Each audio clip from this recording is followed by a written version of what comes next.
Hey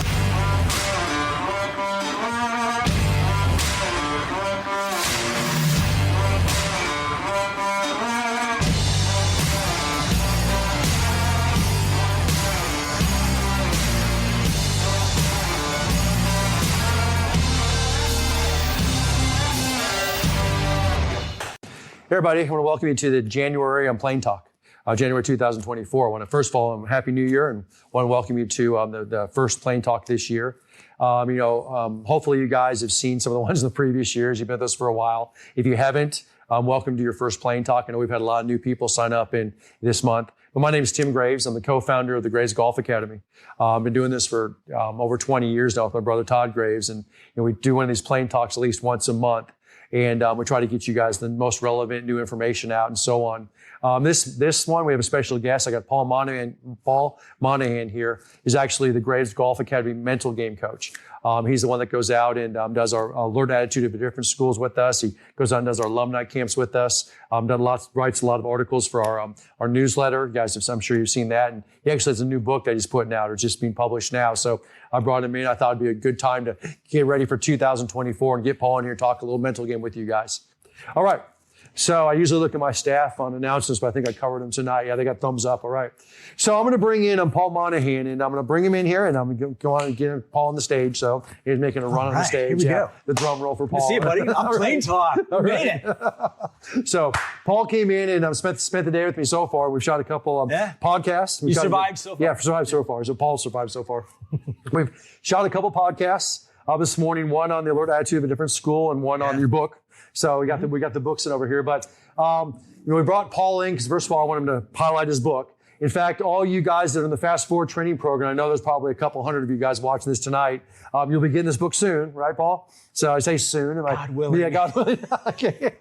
We got his one and only copy. We're running the printing presses. Yeah, there you go. Right his one and only copy here right now. We're going to get you this book. And Paul, we've been promising that, and this was part of that Fast Forward training program. Yeah, he's going to highlight this thing, the most important game. There we go. There it is.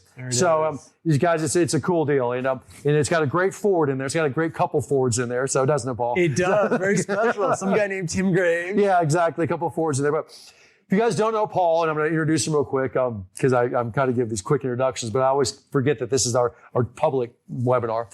Paul's actually been with us. He's a single playing golfer. We wouldn't let him on the stage if he wasn't. On the journey. Started with us as single playing golf at least 10 years ago. You've been on the journey of single playing for a while. 2015. 2015. He'll probably tell you the exact date. He's actually a good golfer. Paul's a very good golfer. But Paul hooked up with us, came in and just said, I want a single plane swing. And I want to learn from this and learn about it. And it was up in Chicago, right? And then we got to a little bit more about Paul's history, found out about he does mental game work, or he's a performance coach, right? I think that's a good way to put it. And doesn't do just golf. I mean, in fact, golf is just one of his small things he does. But we actually hooked up with Paul, and he became our mental game coach. So if you guys have been to Alert Attitude of a different school, or you watch the newsletters we put out, Paul writes in there, and been to alumni camps and so on. But I wanted to bring Paul in tonight because what a better way to try to kick off 2024 than to talk a little mental game with him. You like that? I mean, I love it. Okay, let's talk a little mental game with him. I'm rather mental myself. Yes. We were talking earlier today, and we used to bring Mo. I always tell these stories, but we went before 2024 when Mo passed away. Obviously, it was 2000, 1999, 2001. I think he stopped in 2002, but when Todd and I first started, and we were teaching for natural golf in our own deal, we'd get Mo out to do demos. So we'd bring in Mo on the second or third day of his school, and usually the story would go, Todd would go pick him up, and I'd be teaching that part of the school because Mo wouldn't come on his own. And then Todd would drive him into the facility in Florida, and Mo would come out, and it would always freak out the students because Mo would kind of walk down the line and kind of just, all of a sudden the godfather of the single plane swings there, and Mo's getting behind him. And then Mo would kind of sit down, and then he'd start doing a demo for the guys. And it never would fail. The guys would say, well, give me some advice, Mo. Give me some advice. What did you see? And they're always expecting Mo to say something like, if you tweak that grip or if you adjust that backswing or whatever, they want that type of advice. And every single time, and this happened every time, they'd say, what's the one advice you can give me, Mo? Mo would say, get out of your own way. Get out of your own way.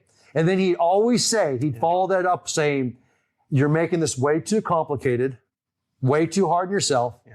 And you won't believe how easy it is when you finally get it, or when you feel like you've gotten it, you got it. you're not going to believe how easy it is. He'd say that all the time. Right. I mean, if I had a nickel every time he said that, I mean, I'd be a rich guy sitting there somewhere. I mean, seriously, that's what he said. And Todd and I always took this, laugh, giggle, kind of, that's just Mo talking. But what Mo was doing is he's talking this mental game. He was talking to guys about trying to create a mental game that allowed him to get into those positions. I mean, am I right, Paul? I mean, 100%. Yeah. And of course, he would famously say, I like to play with an alert attitude of indifference. Right. And these weren't just words he was throwing out there. He understood what that meant. And he understood the value and the power in stepping back from, gripping so tightly onto his story that he couldn't get through a round if something goes sideways, right? I mean, Mo knew that. Right. But, but the interesting part here, and we had a lot and talked about the podcast this morning, so I'm going to push you guys to listen to those podcasts too, is when you say mental game or the mental game of golf, 99% of people immediately go to being on the golf course. I lose in the golf course. I play 3 great holes and I lose it the rest of the round, or when the wheels fall off, I can't find them, or I'm so nervous out there with my buddies, or whatever it is. I mean, they immediately think the golf course. But let's be honest. A majority of the mental game we're talking about, or we teach about in practice. It's literally telling people how to efficiently set up your practices, how to get the most out of your practice. Because if you can get the most out of your practice, you can then take it to the course and not only be a better player in the course from what you're doing physically, but also be a better player in the course mentally. I mean, you 100%. You agree with that? I mean, 100%. Yeah. And by the way, I appreciate the chance to come on here and talk about this. It's a lot of fun to put this project together. Any of these creative pursuits and are a lot of fun. And, when you finally get, you end up with a product, as my wife likes to say, hey, that looks like a real book, right? And, it's kind of fun. But, the book is called The Most Important Game. And the reason it's called The Most Important Game is because I believe that success in any realm, and especially on the golf course, and by the way, practice is part of that, right? So when we play on the course or when we're in practice, it's not just a function of how you manage your skill sets, your outside skills, right? It's also a function of how you manage your inner game or your inside game. And that's what I call the most important game. And so that's what this is really about. It's a collection of ideas, thoughts, metaphors, reflections on what it takes to be able to show up in practice or show up in play and be at your best so that you can hit the kinds of shots and grow as a golfer in the ways that you want to. Right. So let's talk to them at home a little bit. I mean, there's going to be a lot of talking said out here. I mean, a lot of guys come on here and they expect me to show position 1 and position 2 and give them a quick tip on there.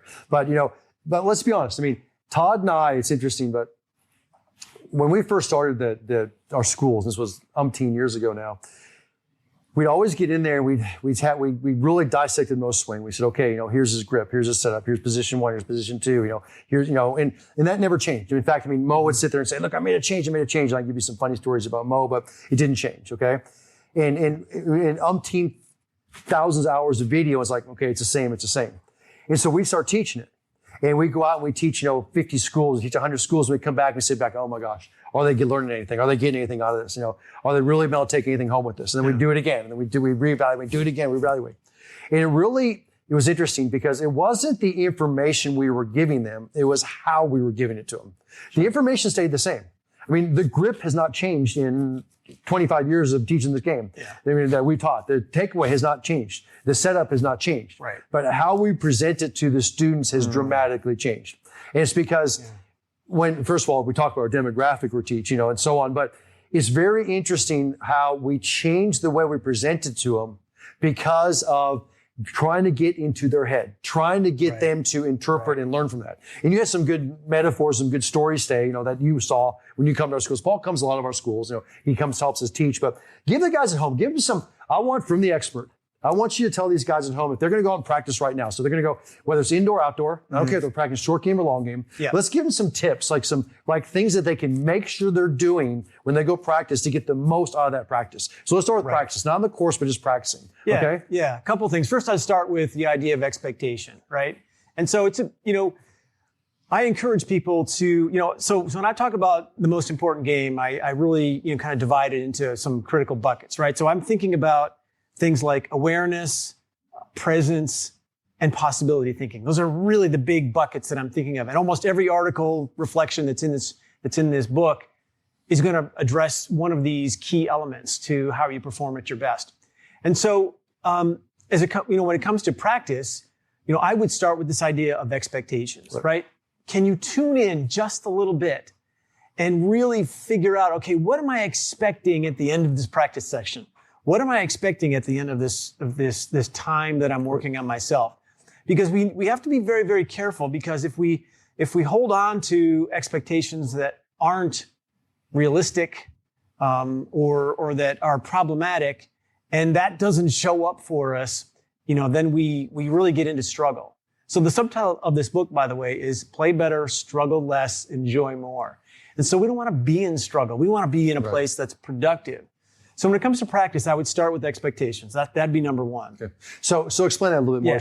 So if I went on the range, so I'm going to go out and hit some balls, say I'm going to go on the putting green, whatever, and I'm sitting there saying, okay, Paul said I need to worry about expectations or check your expectations. Explain a little bit more. I mean, everybody has expectations. Okay. Yeah. So everybody has them. Okay. And explain the little difference, because here's number one. The first comment we get when we talk about expectations is people say, if I don't have certain expectations, I'm not going to go try hard. Or I'm not going to go try my hardest, or I'm not going to, they can't split those apart. I see this all the time. Yeah. And so it's like, okay, explain that, would you? Because that's a major deal. And when we head to our alert attitude of different schools, this is number one. This always comes up. This always comes up. They're like, okay, well, that means I'm just going to go out there and not care. And that's the first thing you say is no. That's okay. Yeah, okay, explain great. That. Love that. Yeah. So there's a distinction between goals and expectations. Right. And we have to make that distinction. I can have goals when I'm practicing. And in fact, it's terrific to have goals when you're practicing. I love that, right? But I also leave my expectations in the car, right? I leave my expectations at home. I don't have to carry in expectations with me, because if I'm expecting something to happen and it doesn't, which a lot of times it doesn't, and then it pushes me into struggle. It pushes me into kind of a dark place that's not very productive. I just don't need to have expectations. I know it sounds radical, but I don't need them. So I would start there. And it's very interesting, because right now, and we talk about this a lot, and I'm going to talk about maybe the average typical golfer, whatever you want to say. If I said right now, we're going to go out there, we're going to have a good practice day today. We're going to go spend an hour in practice day, okay? Mm-hmm. And then all of a sudden, you're putting in your mind, okay, I'm going to go out there, I'm going to go get a bucket of balls, I'm going to go to the range, I'm going to go hit some balls on the range. And then I'm going to take it after half hour on the range. I'm going to go over the putting green. I'm going to go putt a little while. I'm going to go chip. Okay. And Love it. And next time, I was okay. I'm going to try my arse. And maybe I'll even write down in a journal one thing I want to go work on each one of those areas. Okay. Right. So all of a sudden I show up at the range and I'm on mats today. The hell? I mean, I'm on mats today. Oh, yeah. No one told me I was on mats today. Okay. And all of a sudden, the range picker's busted, and I got to wait a half hour to get the stupid balls. And I look over at the green. There's 50 people standing on the green because the range, no one's on the range because I can't get balls right now. Yeah, you follow what I'm saying here? And then all of a sudden, and so guess what? So the whole world, you know what I'm saying? Yeah, I just got derailed. Right. That's what I'm saying. Yeah. And so that's what I talk about with expectations. It's like all of a sudden you're like, whoa. Okay. We got to build acceptance. What's going on here? Am I right? Do. So we talk about acceptance. We talk about possibility thinking. This idea that when faced with this challenge, when faced with something that, boy, this wasn't what I planned on. Right. This wasn't what I wanted, right? But can I, instead of getting completely derailed and completely going sideways, right, and going into the kind of thinking that's not productive, can I step forward and step into this idea and ask myself, what's possible here? What can I learn out of this moment? I have to be on the mats today. What's the best way to be on the mats and still get a great session today? Right. So expectations is one. So, That's one, yeah. Paul loves to say, leave the expectations in the trunk. In fact, part of one of our things we have at our school, the AI school, is literally titled, leave the expectations in the trunk. That's right. Is that a section? Okay. Exactly. What else did you get? Give me some more advice. So practice. Yeah. So let's continue to talk about practice, because this is huge. Yeah. So besides the fact that one of these ideas around possibility thinking is this idea of what happens on the other side of effort, right? And so that's just a way to think about, all right, how much practice is necessary? And for most people, we get this a lot where people will say, you know what, I just like to, I play a lot. I play every day, Great. You should have fun. I love that. If you want to get better, if you want to elevate your game and continue to improve, getting into some kind of a practice mode is super important. We are off the course and things are different, right? And so, this is really all to say that possibility thinking is also about thinking about what's on the other side of effort. So how much practice are you doing? How much putting are you doing? How much short game practice are you doing? This is where, for most people we know, the highest leverage opportunity you have today is to practice your short game. Mm-hmm. But will you do it? Right? And so this is really about saying, hey, will you commit to making the time, blocking that time on your day today to get out there and roll 50 putts or roll 100 putts? Right? Well, and I have the expert here. I say this all the time. You guys, I always say, hopefully I'm preaching to the choir at home, but I have the expert here. How much time in a row? So let's say right now they went on practice. You know where I'm going with this. And they're going to go out and spend an hour. Mm-hmm. Okay. And they want to go hit a few balls. They want to go putt a little bit, whatever they're going to do. Okay. Yeah. How much time should they sit over a particular topic or sit before they take a mental break? You follow me? Like, where they just, and I'm not talking sit down in 15 minutes, but just for a couple of minutes, take a mental break. How long can the average guy or gal go before they literally need to take a mental break? Would you say? What would you? Yeah, there's been a bunch of studies, mm-hmm. a bunch of work on this. If any of you have seen the TED Talk, mm-hmm. right? The TED Talk has been around for a long time. What you might know about the TED Talk, and you can find it on Google, right, is that no TED Talk is longer than 18 minutes. Right. And there's a reason for that. Right. And there's a reason, the reason is based in the science of how we learn and the science of how we, and how long our attention spans are. Right. So 15 to 18 minutes, I think, is about it. Some people might say right. 20 or 25, but it's not much longer than that. You've got to be taking this, toggling the on-off switch, like you and I have talked about. So we're almost done this webinar right now. Yeah, here we go. I always say 10 to 15 minutes. And I sit there, literally 10 to 15 is great. Yeah, and I usually will sit there and say, practice for 10 to 15 minutes. I don't care if you grab your phone and check Facebook and do something. Just give your mental game a break. Just, whatever it is. And then go back into going back. You can go back and do the same task. You can go back and do a different task. But you got to give it a mental break. That's what it's at least 10. And that's become the most efficient out there. People think that, it's amazing how many golfers say, they just got to go, go, go. And they don't realize that even the best players in the world will take a break, do it again, take a break, do it again. I love that. And, you're listening to a guy who has hit about 1 billion golf balls, plays at extremely high level professional golf. Mm-hmm. And he's doing something that is optimizing his game. So, right. If I'm taking notes here, if Tim's doing that, I'm doing that. So, okay. So we got that. Expectations. We've got commitment to actually playing, practicing. Right. I think the other big thing in practice, is gamifying, right? Yeah, I wanted to get this topic, but you beat me to the punch. Go ahead. All right. This. Yeah, we can talk about this for a while. Oh, we can. Yeah. The quick overview on gamifying is that we think that in practice we have to get real technical. We have to work on mm-hmm. this for 2 hours, and there's a time and a place for moving our body in very specific ways, but it's study after study after study shows that when we gamify, that is to say, you create high pressure, low risk scenarios that mimic or essentially mimic what happens for you on the golf course in terms of pressure. This is how you get better. Mm-hmm. This is why all the short game stuff from Tim is like, hey, play this game, right. Play the 2-ball game, play the up and down game, right. play it's all that because it's high pressure, low risk. Right. It gets you better because it's really like playing on the course. In fact, the elite members know this. When we set up the elite membership and we said, okay, what is elite membership? And you get a personal one-on-one coach, you get the Zoom sessions, you get to come to a couple schools a year. But the most important thing to me was the Elite 8 assessment. And the Elite 8 assessment was every quarter we put out 8 tests. We say tests. They're drills, they're contests, they're whatever. That went out to the members that were gamification. It was 100% gamification. Yeah. And basically, it was a clock, it was a pullback, it was a 2-ball chipping, it was a hit a certain target from a certain mm-hmm. distance. But it did multiple things. Number one, it gave you a real reality check where you are right now. I mean, you go out there and you're trying to get up and down with 10 balls, you get 1 up and down from the edge of the green, you're like, whoa. And you realize that a given pro will get 10 out of 10 up and down, a scratch player's gonna get 9 up and down, a 10 handicap's gonna get 8 out of up and down, and you're getting 1. That's a real reality check. Right. But the second thing it does what? It literally sits and goes, okay, next time I come out here, I want to get 2 or 3 or 4 up and down, okay? And then the other thing it does, so not only rates you, but the other thing it does is that Let me give you a little secret. All of a sudden you get 5 up and down, and then you throw them down there again, and you got your 6 balls into it, and you got 4 up and down. You're like, man, this is awesome. Puts pressure on you. Yeah. And all of a sudden it's like, what the heck? What? And you just all of a sudden realize I got stuck at 4 because I put pressure on myself.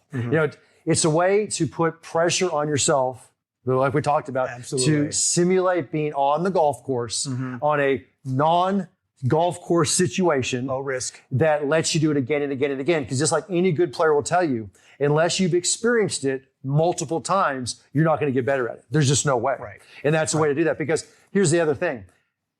It's amazing how many people will go out and play around the golf and they do the same things every stinking time. They make the same mistakes at the same places and do the same issues again and again and again. And it's like Groundhog Day again and again and again. And they don't realize it. And when they get done, they think back, they're going, here we go again. Here we go again. And they wonder why. And they wonder why, right. I don't know why. Why is it this way? Right. It's literally Groundhog Day for them. Yeah. And it's because they never put themselves in those situations outside of the golf course. It's really true. And I see this again.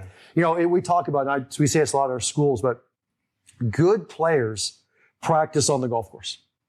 They will actually get on the golf course and they'll hit multiple shots in the golf course. They'll put themselves in multiple situations in the golf course. They miss a shot, they may go hit it 10 times in the golf course. Why are they doing that? Because they're getting themselves over a shot that puts them in a positive state of mind in that shot. Not, I can never hit this shot. They're going to hit it till they can hit that shot. I mean, you want to talk about that, Ruth? Well, if you ever get a chance to play around a golf with this guy, don't think that this is what's going to happen. At the first hole, after he plays out the first hole, he's got 4 balls in his pocket, and he's going to dump them in the spot right off the green, the most difficult spot that he can find, and he's got his 50-degree wedge, and he's trying to get close before he goes to the second tee. Right. And many times before the other groups, guys have put it out. No, geez. Yeah, exactly. Right. So I think I love practicing on the course. There's also a bunch of studies and correlation studies around. Somebody did this, and I forgot who it was, but the study was, hey, let's take 2 groups here. Let's put one group on the practice tee and let them practice and practice. Let's put another group out on the course and have them practice on the course. And far and away, the group that practiced out on the course scored way lower. 100%. I mean, it's not even close. Not even close. So either gamifying, if you're in a practice range or a practice area setup, is fantastic. But practicing on the course. And here's what's interesting. Terrific. I've had a lot of guys, in fact, you guys know the John Olson stories, you know a lot of the stories I tell you guys, but I've had a lot of these guys where they are under the 100% belief that they can practice at home, positions at home. They'll get in front of a mirror. They'll get in front of their net inside the garage. Or they'll get on a mat inside and they'll work on position 0, position 1, 2. They'll take a single plane position trainer. They'll be hitting balls in the net. But they don't want to do that at the golf course. They go to the golf course and they want to turn it into one big game. They don't want to do that in the range. They want to go out there and hit at targets in the range. They want to go work shots in the range and work shape shots in the range. They want to hit them high and low in the range. They want to hit multiple clubs in the range. They want to go have pullbacks in the putting green. They want to go they don't want to go work on a string in a mirror. They want to go out and play pullbacks in the green. So and then they go on the golf course. They're going to have fun because that's what to them golf course is fun. I practice when I'm out there. I practice shots, shot shaping, shot making. I don't go to the golf course and practice position 1, position 2. I don't do that. That's not where I do that. I do that at home. I do that in commercials of the football game, or whatever. That's what we always laugh and giggle about that, but that's what they do. They may sit there for 20 minutes a night working on positions at home. It's like the grind work. But they go to that golf course. No, they want to gamify it. They want to play. That's what they do. I'll tell you right now, a lot of our students that hit a certain level have just kind of figured that out themselves because they don't take the time at the golf course to work on the positions. They don't want to. They want to go out there and say, what do I got? Let's go. And that's what they do. I love that. And something that just occurred to me just I would say in the recent years is, as I often talk about abundance versus scarcity, right? And what Tim's talking about here is right in line with this concept. And here's what I mean by that. If you think about the games that you play, right, and the 18 holes you're going to go play tomorrow, right?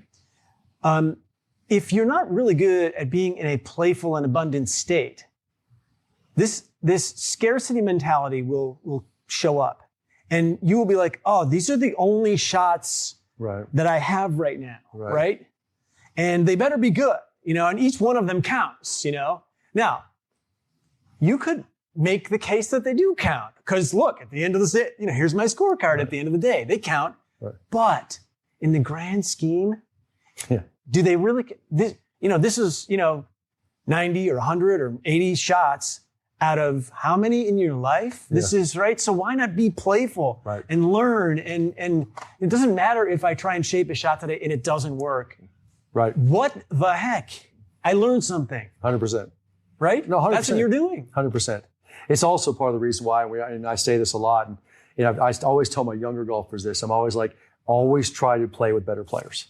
Because because you will pick up so much from them and watch the way they react out there. Watch the way and it really is a playfulness. And it's really interesting how you'll watch great players go out there and in between shots they're just laughing and giggling, whatever, and they get over top of a shot and all of a sudden it's like, okay, they just got into that moment and they're hitting that shot and you just watch the reaction, everything going on out there. You learn so much from that. I mean, it really is. And I see that a lot. And it's really a difference I see. I always talk about the high school, college, professional player, and we see the difference between them.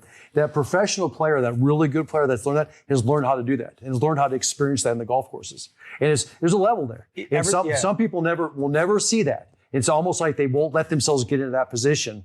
It's like, I have to go out there, try my hardest every single time, and I'm going to get upset when I don't get there. And it's like, no. I mean, I've watched some of the best players in the world hit some of the worst shots in the world. I mean, literally. Some of the worst shots in the world. And you realize they're just trying stuff they've never tried.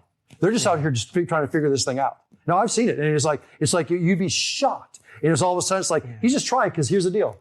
All of a sudden, he or she starts pulling them off. And what happens? That confidence goes to that next level. And and it's all of a sudden like, whoa, I could do that. I can do that. Yeah, I can do that. I can do that. Yeah, it's like. Yeah. You know what? I'm thinking about one of my mentors is Bruce Schneider. I write about him in the book. And Bruce talks about this idea, this distinction between bringing an outcome orientation to your golf or bringing a mastery orientation to the golf. And what he says is this: if I'm bringing an outcome orientation to my golf, I'm stuck to a certain extent on outcome. And so I'm going to try and prove my competency to you, right? Now that's one level of stepping into the game. Here's another, mastery orientation. Mastery orientation says that, look, I'm trying to get better every time I play and in every shot. So I'm trying to elevate my competence. That's why I'm here. So I'm free to take risks. I'm free and open and vulnerable, if you will. You want to use that word? Love it. To play the game at a completely different level over here than I would over here. So I want to be in a place where I'm developing my competence on the golf course, not having to prove it to anybody. Love it. Anything else you want to talk to him about practice real quick? Anything that throw out to him on practice? So I do want to get in the golf course. Practice. I think those are some good thoughts on practice, keeping it simple. So for a few minutes, let's talk to the guys and gals out there. Let's talk to the single playing golfers about just a couple of those bullet points in the golf course. Okay, let's just bring them up real quick. Now, guys, and I'm going to be a walking, talking commercial. You guys want the real deal in this. You come sit with us in a 2-day AAI school. And we get major league in depth in this. In fact, we go one-on-one with you guys on this, but I'm going to throw that commercial out to him real quick. But let's talk about the person who goes, I'm petrified of the first tee. Okay, you see there's books called The Longest Walk in Golf, which is from the driving range of the first tee. But they sit there and say, okay, that first tee freaks me out. Okay, and I'll be honest with you. It's usually the golfers that don't play a lot of golf typically play just on weekends. Okay, usually it's a lot of times we hear this from I'm not going to say the bad golfers, but they may be playing with a little bit better golfers. They don't think they're as good as the golfers in that first tee, whatever it is. Okay, help them through that a little bit because I'll give you my opinion on this too. But if you say the first tee freaks me out, what can you tell them at home? How can they get through that? So, next time they're on the first tee, what do they need to do? Yeah, all right. So where I would start would be just helping you understand why that's the case. So first of all, it is the case, and it's a completely normal thing to feel and experience, right? Why is that? Well, it's because of how we're all structured biologically. We have this biology we carry around on the top of our shoulders, inside of our skull, and it's called a brain. And the brain is designed to do one thing. It's designed to keep you safe, keep you out of circumstances where there would be danger or a threat, right? So what happens is you're walking to the first tee, the brain is like, hey, wait a second, there's a threat, there's a bunch of people here, If I don't hit this perfectly, they're going to think I'm an idiot. They'll think less of me, they won't like me, right? I'm not enough, etc., right? So that's very much a part of our biology. So super normal. That's where I would start, okay? So and then understand this when you get in that first tee, right? Yeah. That whoever's there, 99% chance they couldn't give a crap what you're doing. Am I right? We think they do. Okay, we think they do, but in reality, because let me give you a secret. If it's other golfers standing there, they're caring about what they're about to go do, or what they've already done. Thank God I got it off the first tee. Right. If the marshal's there, he or she's saying, get off my tee and go. I don't care. I'm going to see 200 golfers today. I'm not going to remember you from Adam. You just need to go. Am I right? Absolutely. Okay. Absolutely. And their thing is that when you get up there, so if a guy gets up over, or the gal gets up over that shot and they're just like nervous wreck, what could you tell them? What could they do? So I mean, it's a moment of truth. They're on top of this golf ball. Yep. And they're like, man, I'm a nervous wreck. What would you do? Yeah. Oh, I would say, well, there'd be something I would do before that, right, if I could, right? Okay, yeah. So one way to sort of short circuit this part of our brain that wants to respond to a perceived threat is to do the opposite thing, right? So it's like, instead of getting all insular and inside your own thoughts about, I think people will think I'm an idiot. What if you turn that around and you pour out love and appreciation and support for the people and good intentions for the people around you? Now, you don't have to do this out loud, but if Tim's up there, getting ready to hit a shot, I can say, instead of getting stuck in, oh man, I got to be there in another 2 minutes and I'm going to die. Instead of that thought, why not, man, I appreciate that guy, Tim, so much. I hope that he hits the ball just right straight down the fairway today, hits it as pure as possible, and has the best feeling that he possibly could have, right? That's one little shortcut. Yeah, that's a hack, right? It's a hack, right? 100%. Now, eventually, to Tim's point, you have to step inside. And what I would also do is I would prepare to step inside, and I'm using some language already that we use, right?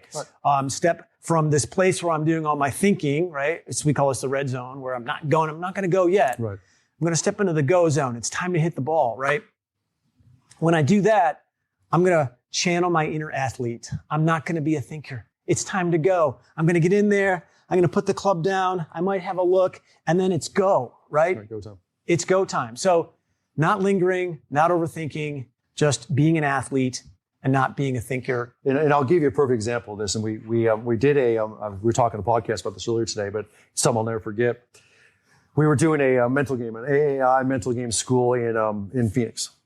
And I think we had 12 or 13 students. Okay. We had ladies and guys at the school, some husbands and wives. I think it was like maybe a 50-50 ratio. There's a lot more ladies than normal school, which was great. Ladies, which was great. Yeah. That's why it was such a good school, let's be honest. So anyways. It's because they'll do it. They'll try what you put on the table for them. But the guys are, On the second or third day, we get you on the course every single day, but on one of the days, I remember it was the last day, we go out and we rotate coaches between the different groups. So walking through the golf course, walking through shots, talk about the way to think out there, the way to react, different things. And we all met up on the 18th tee. Mm-hmm. Yeah. In the 18th tee, and now this is like about 10:30 in the afternoon. It was just before lunch. We get in the 18th tee, and we all join the 18th tee. There's like 12 or 13 of the students, and all the staff is sitting there. And we grabbed them all and we said, okay, we got one more tee shot left for the day. Mm-hmm. Now, we're at Legacy Golf Course, this beautiful golf course. We're hitting down this beautiful fairway. Yeah. You're thinking you got condos on the left, beautiful green golf course out in front of you. Super nice. Super beautiful. And Paul gets up there and goes, okay, here's what we're going to do. Everybody's going to tee up a shot off this tee. And here's what we're going to do. No matter what, no matter how you hit it, I don't care if you dead top it, I don't care if you whiff it, we're going to clap for you. You're going to get an applause from us because you gave it your best effort. So guess what? No matter what the outcome is here, you're going to get applause from us. That's number one. Number two is when you get up over this, all I want you to think about is something positive in your mind. It may be your grandkids. It might be something at home. It might be the green grass in front of you. If it's whatever it is, something, maybe the beautiful blue sky in front of you, but something that makes you happy, you're going to think about it. And then when you get up over it, you're just going to take a deep breath and you're going to hit it. And so we did it. And what happened, Paul? A lot of great shots. No, there was not a missed shot. It freaked me out because I played a lot of pro-ams. I played a lot of events with a lot of amateurs, and this freaked me out because it was like perfect. And sure enough, it was a clap behind everybody, and it freaked everybody in our group out, didn't it? I mean, it was like, well, in a good way. In a good kind of way. No, it did. It was like, what just happened? No, it was a good way. I mean, even the ladies were like, I remember one lady saying, "That's the best I've ever hit in my life." I mean, it was like, but the point was that we literally, Paul sat there and just took the pressure off. Have fun. Let's go. Nobody cares. We're rooting for you. It was amazing how when you get in the head, when you got out of their own way, when they got out of their own way, what they actually could do. It was pretty fascinating. No, but that's a lot of things we do at the AS school. Okay, so next one, I'll ask you. Okay, so next one. Go for it. Here's the next one. For it. Guys, I got the expert here. We're talking about being on the course. Yeah, playing. okay, absolutely. Okay, what would you do? The guy who walks up and goes, when I get over top of a shot, I cannot get technique out of my head. I cannot get it out of my head. And you can try all you want. You can try till the day I die. I can't get technique out of my head. And no matter what you do, I can't get it out of my head. Talk to them. Because you would be shocked when you wouldn't, but how many times we hear this. No matter what, it comes floating back in. So what do you tell that person? Yeah, no, that's a great one. And I would say too that we probably see this a lot more. We see this a ton. Even if our members are, they're doing their level best to step in and not be in technique, but then you'll see yep, whoops, yep. Right? I mean, so we see it, and they're like, "What? This is what I do." I'll give you a great story. This one, Go ahead. Paul knows what I would say. I know. Yeah. But so okay, how do you get out of getting stuck in technique? I think that what we believe and what we teach is that systems are the key to preventing the overthinking, including getting stuck on technique. So what we do is if you come to an AI school, for example, we'll give you a framework for how to move from behind the ball to into the shot, even a system for interpreting the shot, post shot, right? So we'll give you that structure. We'll also give you a series of what we call playing focuses. Focus, plural. More than one focus. But you can use as you're stepping into the play box or the green zone as you're about to hit the shot. And the idea is that it keeps you out of technique. It keeps you out of the mechanics. Right. It allows you to channel that inner athlete, feel your body, for example, in a way that you haven't before, and stop the overthinking. So that would be it is. And we in the school, and we'll take one step. I call it replacement technique because the brain never stops thinking. It's the guy who says, "Well, I just will stop thinking." It's not gonna. You can't stop thinking. No. We'll stop thinking one time in our life, and it's not during our life. But so it's it's messed up. So, but when I get over top of a shot, instead of me thinking technique, I'm thinking this will be my best shot of the day. This will be, I get over the shot thinking slow. I think soft. I think whatever it is. I mean, I'm throwing a place in my head that's not technique related. So it's something. That soft is a playing focus. Right, it's just a playing focus. Or maybe I'm nervous. I'm saying, okay, slow down because you're going to get really fast here, or whatever it is. I mean, I know the different cues in the golf course. And I played in the game enough to know when I got certain feelings going out there that I need, okay, I'm going to get fast. This is my time I typically get fast, or this is the time I'm typically shortcutting, whatever it is. So I'm usually throwing a different cue in at that time that's not technique related, but it's a replacement technique. We talk about that a lot in the school. But I'll give a funny story of this because we're doing a school, it's actually called the red zone, green zone, gray zone, which is the pre-shot, in-shot, post-shot routine. And we have a very deliberate drills we do during the schools where we have students that go from the red zone, they walk into the green zone, they go to the gray zone. Now, the red zone, you can take as much time as you want. Hopefully it's only a few seconds, but it's behind the ball and you're saying, okay, you've already done your calculations. You've already said, okay, I know my yardage is the green. I know what the wind's do. I know how, you got a good picture of with the shot. When you walk into the ball, all good players, from the time they set the club down behind the ball to when they swing at it, hit the ball in 4 to 7 seconds. Mo would do it in about 3 to 4 seconds, sometimes faster, but at max it's 7 seconds. In fact, that's a lot of time. In fact, if you set, for most good players, if they serve the ball for 7 seconds, it feels like an eternity. I mean, it's because it's set the ball down, look at the hole, waggle, look more time, go. 4 seconds, okay? So we're given this drill, and we're doing this at a school. There's one of our guys who's a doctor at our school. He's one of the smartest guys you'll ever meet in your life. Been to many, many, many schools. We have him going through this drill. And he's kind of in his own world. And Paul and I are sitting back and we're watching what's going on. And he tees up a ball. He gets behind. He gets in the red zone. Now, you remember this. And he sets up with his driver. And I'll bet he waggled over that driver for a minute and a half. It seemed like forever. And I'm literally going, I'm going to put this guy in a stopwatch. I mean, he's supposed to do it within 7 seconds. So what's he thinking? Now, probably was more like 30 or 40 seconds, but what is he thinking in that time? It ain't, I'm going to hit this ball good, can't wait to hit it. It is literally, is my grip right? Is my setup right? Is my arms right? Am I going to hit position one? I don't know what he's thinking. But he's waiting and waiting. And finally, he swings at it. And as he swings, he hits about a foot behind the ball, and the club head jumps over top of the golf ball. He whiffs it. He looks up. He realizes he hasn't hit it. He sets up and now swings and crushes it. Yeah. Okay? Yeah. So when he literally sat there for 30 seconds plus, he missed the ball. When he realized he'd missed it, he just swung. It may have been the best I've ever seen him swing in his life. Just went at it. Right. Am I right, Paul? Yeah. So explain that to him. I mean, it is. It's literally, you want to talk the epitome of getting out of your own way. There it was. Yeah. No, look, there's some great research on, why this happens. Sian Baylock in her book Choke about 10 years ago. There's a new book out called Chatter by Ethan Cross. He's done his own research in this space. There's a lot going on here. As Tim says, you can't stop thinking, right? There's no stopping your thoughts. But I believe you can change what you anchor to, the thoughts that you anchor to, right? And the thoughts that bring meaning to each moment as they happen for you. And so, again, this piece about, when you're getting ready to hit a ball, you have to be an athlete. You can't be a thinker because we really get stuck. Right. Now, two more topics with him before we lose Paul today. But talk a little bit, because this is my big one. Talk a little bit about, we talk about post-shot routines. Okay? Yeah. He knows where I'm going to go with this, because this is my big one. And talk about how typical average golfers, how much they beat themselves up on a post-shot routine and what that does to them, okay? Yeah. And what I mean by this is, think about it. You hit a shot, okay? And you guys see it every day you play golf. And it's a great shot. In fact, it's your best shot of the day, or one of your best shots of the day.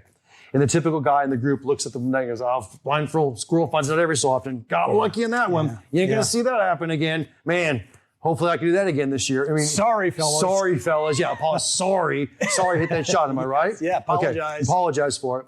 And then that same guy in the next shot, dead tops, and what's he do? He loses his mind. He slams the club in the ground, wants to bust it over his knee, sling it in his bag. Am I right? Okay. Meltdown, Okay, meltdown, literally.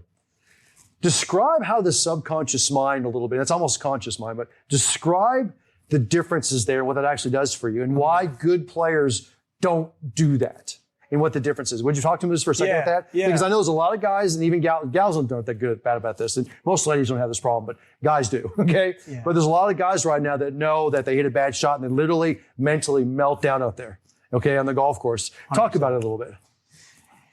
Yeah, I mean, there's a few different ways to come at this, and we've already broached some of this. This idea that we have this brain mechanism. It's kind of like a software running inside of our head quietly.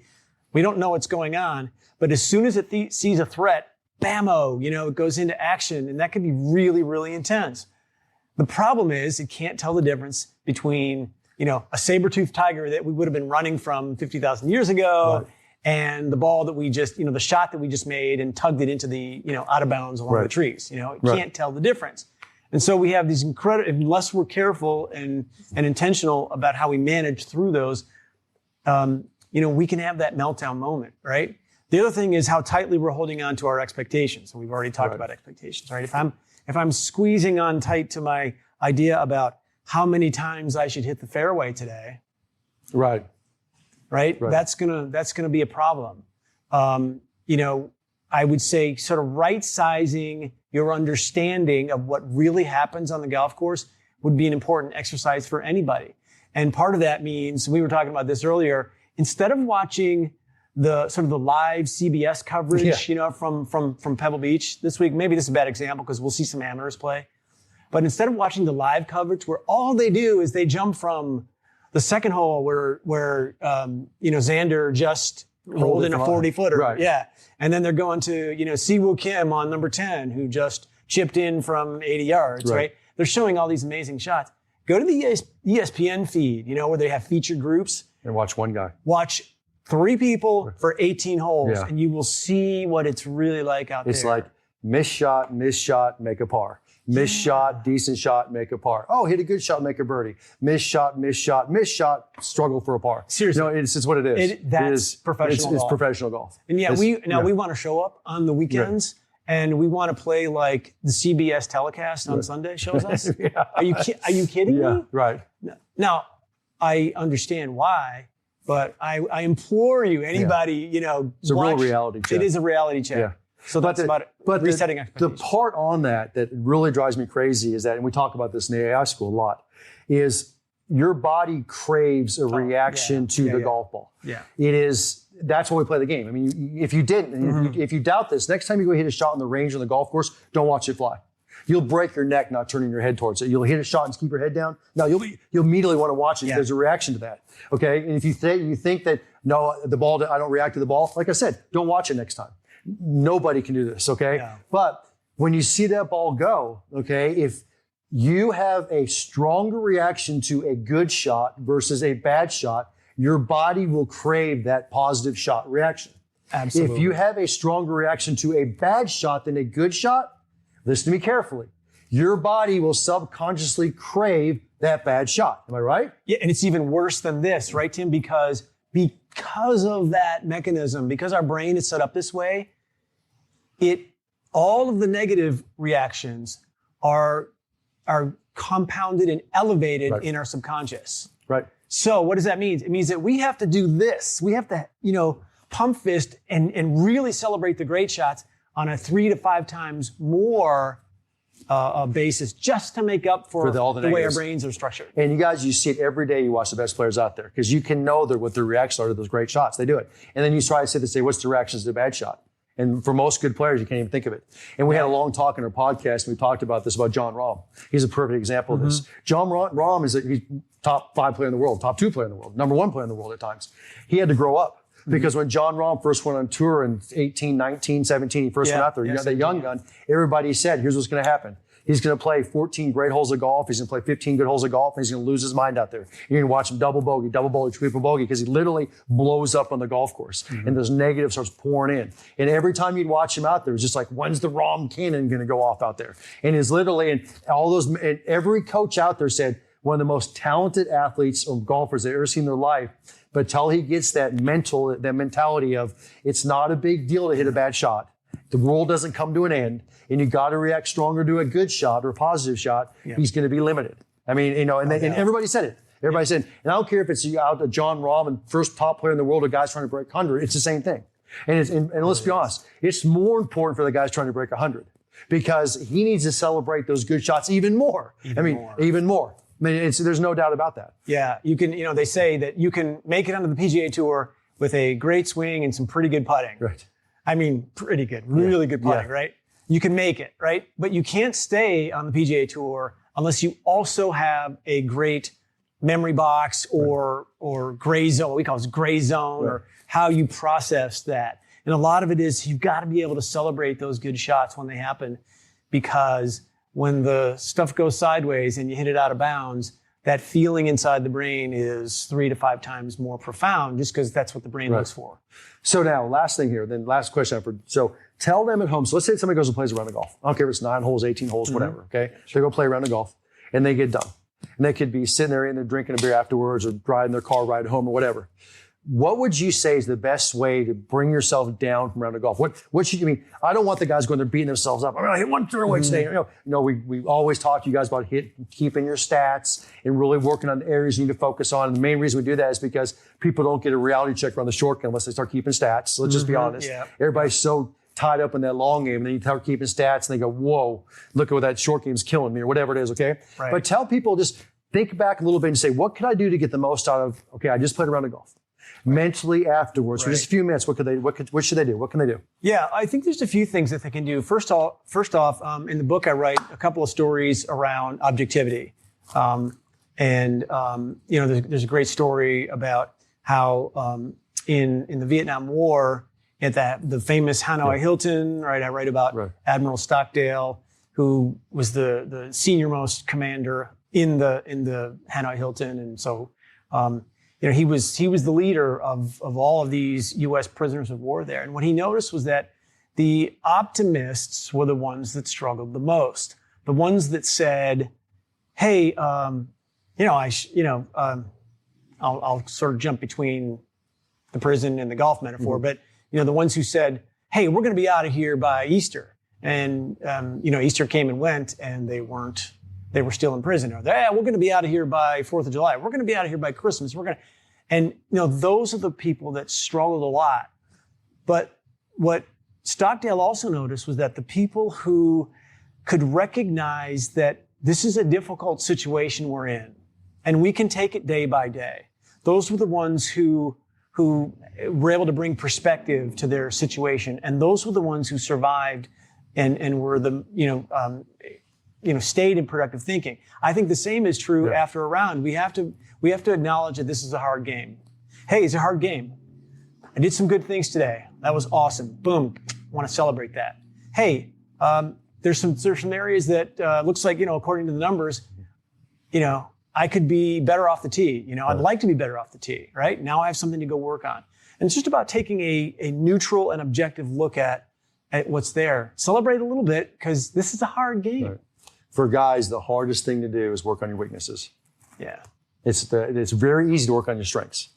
Next time you go on a putting green and you're sitting and all you're doing, the right-handed golfers hitting those right to left breaking putts, which are the easiest putts for right-hander, you can go see how many left to righters you actually worked on. Yeah. And as the guy standing in the back in the clubhouse walking in, well, he hit 3 left to right putts and 200 right to left putts. Because that right to left putts, follow me here, because it's very hard to hit left to right putts, And all of a sudden you get in the golf course, you hit that slider left to right 5-footer downhill, 4 holes in a row, and you're like, run! In fact, I watched the Farmers this weekend, and every time there was a downhill left to righter, that what's his name in the booth, who's a golfer, is like, here we go again. Here we go again. This is like, it was freaking him out because he knows how hard that putt is for a righty. Right. But it was interesting because that's the big thing I see, is that golfers will walk off a golf course. They're very optimistic, but then when they're putting the time in, they're not working on their weaknesses. They don't have a kind of a reality check up. And you can, guys, if you look at it, you can make it fun to work on your weaknesses. 100%. You can sit there and say, this is the fun part. Because to me, that's how we can truthfully and know we're getting better. I mean, if you're out there and you go chunk 4 chips in a given round of golf, and then you go work on your chipping next couple of days, what are you doing?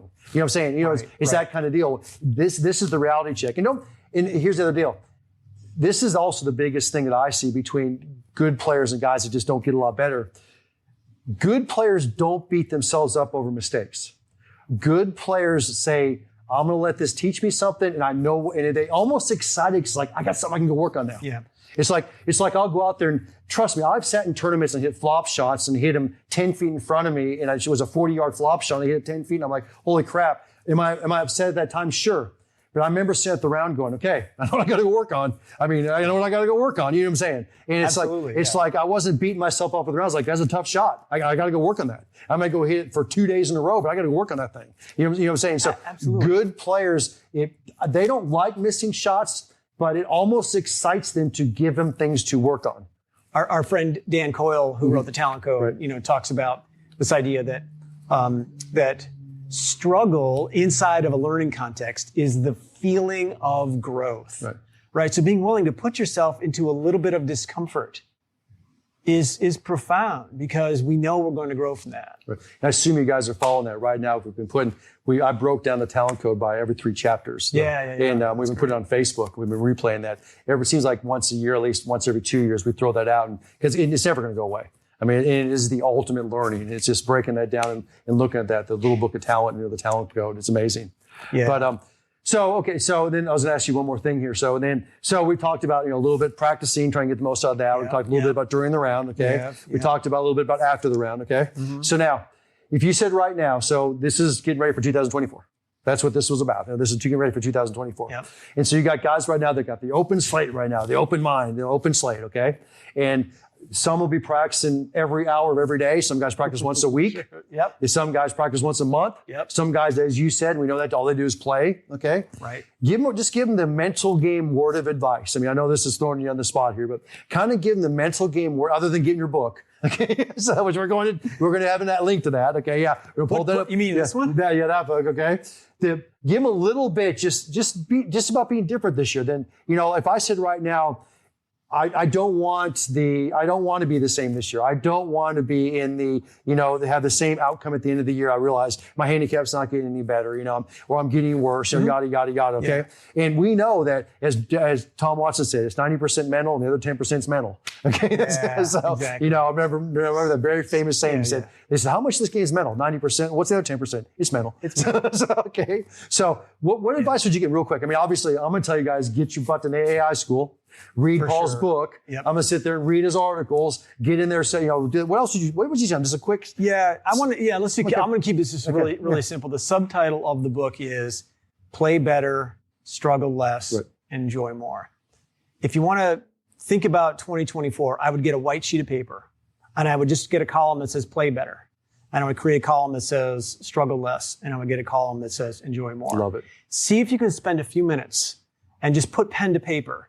And just write down what you think it would take for you to play just a little bit better, what you think it would take for you to struggle just a little bit less, and what you think it would take to enjoy the game, the practice, the whole experience inside of golf just a little bit more. I think there's answers inside of you. You know, we love being resources for you, and we will, to the extent that we can, be a resource for you. There's a lot inside of you that I know that will emerge. I would take that and hang it up somewhere that's your golf, in your man cave, your golf area, your golf room, in your golf bag. I'll tell you right now, I carry that yardage book in my back pocket. I have that sucker in there. I mean, yeah, you want to refer to that again and again because you need to have that reality check a bunch out there. Big time reality check. So, because we get too tied up in the moment, number one. And I love what Paul says. If you look at the big scheme of things here, you know, you're playing golf, and some of us would play 40, 50, 60, 70 years. And this one round of golf is the most important thing that ever happened. No, stop. Stop. You know what I'm saying? Time out. You know, time out. It's amazing how many guys will call me. Yeah, how many guys will call me up and sit there and say, next Monday is the most important round of my entire life. And I'm like, oh, wow. And like, I've got to come see you before then. Whoa. You know what I'm saying? Time out. So, but that's a really good perspective. And I would keep adding to that too. I mean, just kind of look in that and add to it. I mean, that's awesome. Make it an iterative thing. Make it an evolving kind of a thing for yourself. I think it's kind of fun. Well, I'm going to say it again. Get Paul's book in your hand. Fast Forward training program. You guys are going to have it. So you don't even have to ask for it. You're going to have it in your hand. Other guys out there will get a link for you guys to get it. We may even get Paul to sign a few copies. So that'd be nice to have Paul sign a few copies for these. We got some winners giveaways tonight. I'm going to have Paul announce these since Paul's my star on the stage tonight. So we've got a AAI school. AAI school. I think come see us. So guys, the great thing about the AAI school is it's the one school that I teach that I'm not running it. I'm not leading it. I can kind of actively participate and help him out. Okay, so go ahead. He's a good helper. Yeah, he's a pretty good helper. Jeez. All right, so we have a winner. Yeah, we're going to go to Sarasota, Florida. Right. And Stephen Schlabach, and if that's it, Schlabach, Schlabach. Stephen Schlabach. Yeah, congratulations, Stephen. So AAI school. We are going to see and you. FYI, we'll be announcing. We'll have a couple this year. It's always dealing with our schedule, trying to match them up. We'll get them on there real quick. And Stephen, whether you choose one of those or another, it's up to you. But everybody out there, you can be watching the schedule for AAI schools. It's really cool. So the winner of this signed book. So I probably won't even get a signed book. Is who? Martin Whitehead? Martin Whitehead. Lakewood, Colorado. So Martin Whitehead. Coming at you soon, buddy. Perfect. All right. Well, bud, thank you. Thank you for being part of this. Of course, yeah. Guys, I'm going to tell you this. See more about Paul. Get that book. Get your behind an AAI school. We bring him into sometimes alumni camps. Watch the newsletters, usually at least once a month, maybe once every other month. He's writing articles in the newsletters. You can always go to our blog. If you go to the bottom of our website, the homepage, there's a blog there. You can pull up, you can actually pull up his name. You can pull up many of the articles written on the blog. It's great. It's great stuff. I mean, it's stuff I go to all the time. And then the next two podcasts, we'll have me and Paul talking on there. That's right. So look at that. Great stuff. I like to throw the headphones on, listen to podcasts and practicing, and probably perfect for you guys. But anyway, thanks for joining us tonight, guys, and we'll see you guys next month.